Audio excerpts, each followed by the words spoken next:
বালতির মধ্যে আমরা কিছু পদ্মের টিউবার ভাসিয়ে রেখেছি। খুব অবাক হচ্ছেন না টিউবারগুলো কেন আমরা ভাসিয়ে রেখেছি? টিউবার রিপোর্ট করার পর এভাবে বালতিতে পানি দিয়ে রোদে রেখে দিতে হয়, কারণ এই টিউবারটা এখনই লাগানোর জন্য উপযুক্ত হয়নি।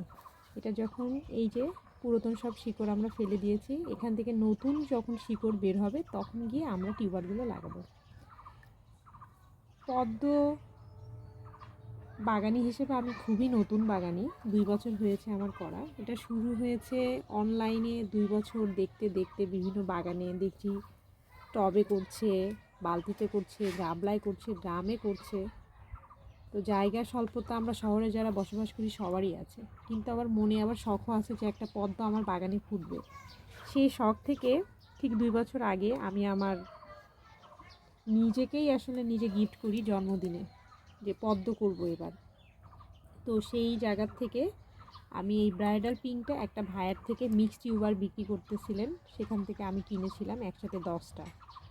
তো সেই 10টার 8টাই ছিল এই ব্রাইডাল পিঙ্ক। এটার নাম হচ্ছে ব্রাইডাল পিঙ্ক। আমাদের দেশেই এটা নিজের বাগান থেকে এটা করেছেন। এটার ব্লুমিংটা খুবই ভালো, গোলাপি কালারের, খুব সুন্দর ফুল দেয়। তো পদ্ম যখন প্রথম আমার বাগানে আনার প্রায় 40 দিনের মাথায় ফুল ফুটলো। পদ্ম সাধারণত ডোবায় ফুটে, কিন্তু নিজের বাগানে চৌবাচ্চায় ফুটবে, এটা